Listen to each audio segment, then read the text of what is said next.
All right, lesson 9 today. There aren't many new lesson notes we will need access to the notes from lesson 8.5 from yesterday. And the other thing, the only new lesson notes today is I'm sharing with you and I'll show you what it looks like, a quick degrees to radians converter. So that you don't have to go through the process that we showed you yesterday. You can just put, if you want to convert from radians to degrees or degrees to radians, you can use this calculator to help you. My suggestion would be to bookmark this website because you'll be using this a lot for the rest of the unit. With that in mind, let's go ahead and take a look at the examples. So consider the following unit circle. So we're going to use this one up here. Mark the point Q on the circle such that the arc PQ has a length of pi over 3 radians. If we look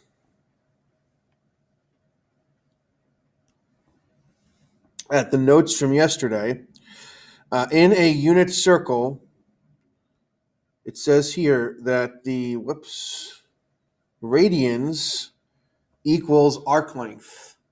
So in a unit circle, the length of the arc is also the same as the angle in radians.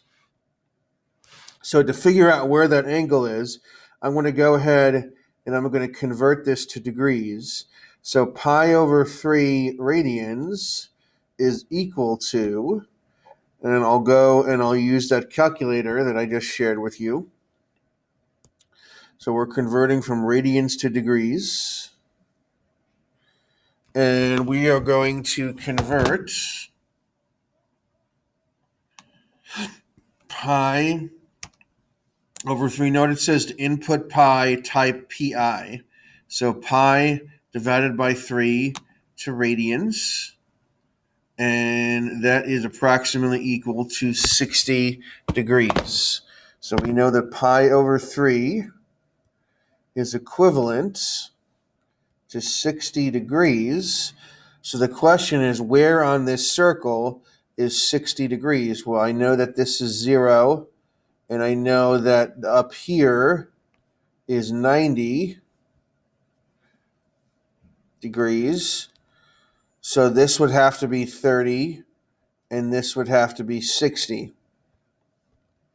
So 60 degrees, or pi over 3 radians, will be up here. So this is where point Q has to be.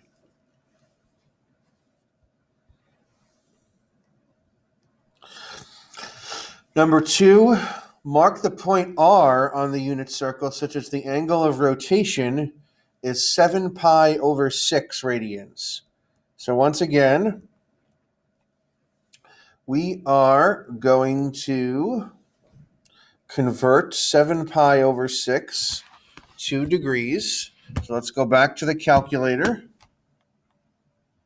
So we're going to type in 7 pi over 6. And that is approximately equal to 210 degrees. So to figure out where that is, I know that up top is 90. I know that this is 180. And I know that the bottom is 270 degrees. So 210 degrees is going to be, and I'll use a different color for this, is going to be about right here. 210 will be right here. So this will be point R.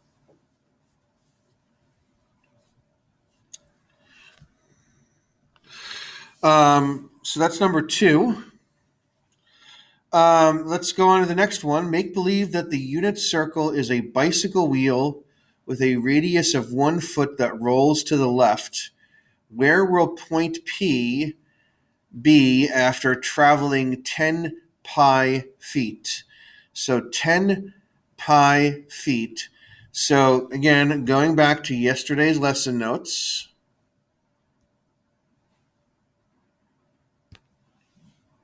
Okay. Arc length and distance traveled are the same thing. So if the distance traveled is 10 pi feet, and that means the arc length is also 10 pi. So if the arc length is 10 pi, then that means the angle is 10 pi. So to figure that out, we have to convert 10 pi radians to degrees. So let's go ahead and do that. Let's go back to our calculator. And we want to convert 10 pi to radians, or 10 pi to degrees, and we get 1800 degrees. Okay, 1800 degrees is obviously an angle that's bigger than 360. Remember last week we talked about with coterminal angles, okay?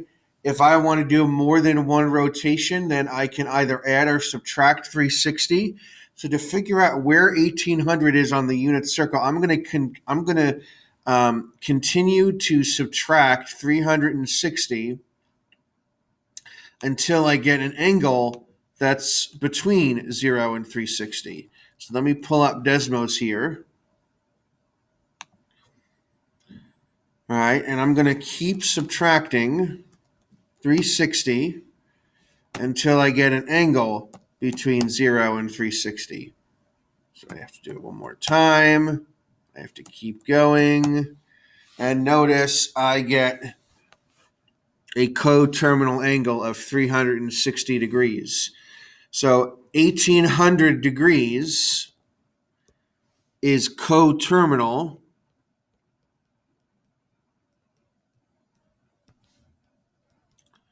with 360 degrees. So where is 360 degrees on the unit circle? Well, 360 degrees is going to be where you started. So that's going to be right there. So where will point P be after traveling 10 pi feet? Let me write this up here. Point P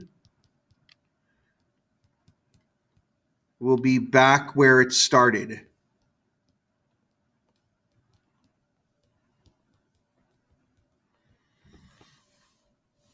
Point P will be back where it started. Okay, it will have gone through several complete revolutions, but it will end where it started. Okay, how much distance will the wheel have traveled if point P is the lowest point on the wheel? Okay, so remember, distance traveled is the same as arc length, which is the same as the angle in radians. So we already know that the angle in degrees at the low point on the circle is 270. So to figure out the distance traveled, I have to convert 270 degrees to radians. Okay, so I'm going to go back to the calculator, to the degrees radians calculator.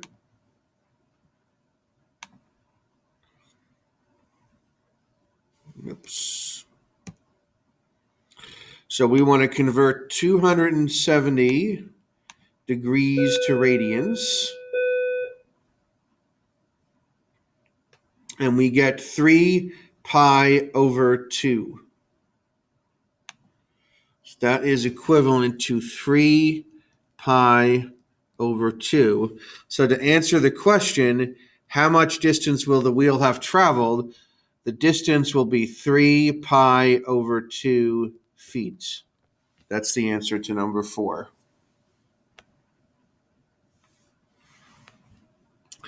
Okay, the arc PQ has a length of pi over 4.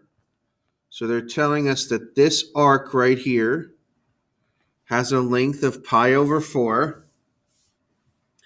What is the angle of POQ? So this angle right here. What is the angle of POQ in radians? Okay, and we've already established that arc length is the same as the angle in radians. So if the arc has a length of pi over 4, then the angle in radians is also pi over 4. Okay, in radians. Label the point R on the circle such that angle POR has measure pi radians. Show how you chose R. So to figure out that, I'm going to convert pi radians to degrees. So pi radians to degrees. So I'm going to convert angle pi radians to degrees. And I know that pi radians is equivalent to 180 degrees. So pi radians is equivalent to 180 degrees. And we know that 180 degrees from up here is halfway around the circle. So 0, let me get a different color. If 0 is here, then 180 is going to be here. So this is going to be point R. Okay. So label the point R on the circle such that angle POR has measure pi radians. That's this point halfway around the circle. Okay. And that is it for lesson 9.